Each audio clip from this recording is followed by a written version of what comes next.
नमस्कार, मी दीपक कोलसुले. दुपारचा 1 वाजतोय. दुपारच्या बातम्यांमध्ये आपल्या सगळ्यांचं स्वागत. आणि बुलेटिनच्या सुरुवातीला या घडीची एक महत्त्वाची आणि मोठी बातमी. पंजाबमधल्या 2 स्फोटात आयएसआयचा हात असल्याची शंका उपस्थित होतीये. पंजाबच्या पोलीस महासंचालकांनी तशी शंका व्यक्त केली. जालंधर आणि अमृतसरमध्ये काल रात्री 2 स्फोट झाले. जालंधरमध्ये बीएसएफच्या मुख्यालयात स्फोट झाला. ऑपरेशन सिंदूरला वर्ष होतंय, त्यामुळे स्फोट घडवले असावेत असं यादव यांचं म्हणणं आहे. अशा छुप्या युद्धाला आम्ही भीक घालत नाही. खलिस्तान लिबरेशन आर्मीनं या जालंधर स्फोटाची जबाबदारी घेतली आहे.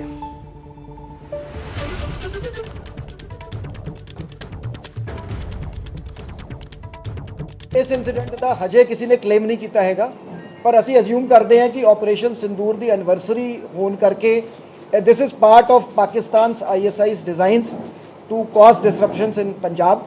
ते पंजाब एक प्रॉक्सी वॉर लड़ रहा हैगा देश के बिहाफ ते अगेंस्ट पाकिस्तान।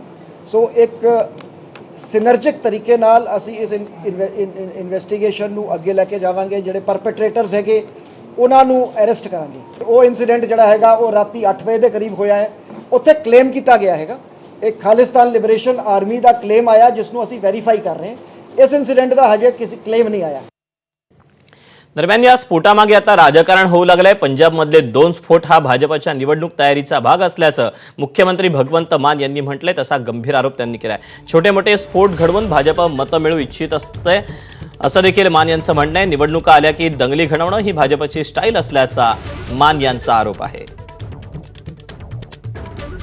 बीजेपी का ये स्टाइल है काम करने का। जिस स्टेट में इलेक्शन लड़नी है पहले वहां पे दंगे करवा दो, छोटे मोटे धमाके करवा दो, कुछ आपस में लड़ाई करवा दो, धर्म और जाति के नाम पे बांट दो लोगों को।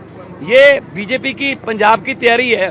इसका मतलब ये है आने वाले दिनों में बीजेपी ऐसी हरकतों से बाहर जाएगी तो पंजाब शांतिपूर्वक सूबा है। पंजाब जो है वो देश के लिए हमेशा खड़ा है। जब भी देश संकट में होता है, चाहे अनाज का संकट हो, चाहे किसी दुश्मन की गोली का संकट हो, पंजाब अपने सीने पर लेता है। अमृतसर आणि जालंधरमध्ये झालेल्या स्फोटांवर नॅशनल कॉन्फरन्सचे अध्यक्ष फारूक अब्दुल्लांनी प्रतिक्रिया दिली. पाहूया. पाकिस्तान में ब्लास्ट होते रहते हैं, कौन सी नई बात है? घबराइए मत। पंजाबच्या होशियारपूरमधील खरड खुर्द गावात भटक्या कुत्र्यांच्या हल्ल्यात 8 वर्षांच्या मुलीचा मृत्यू झाला. शाळेत जाण्याच्या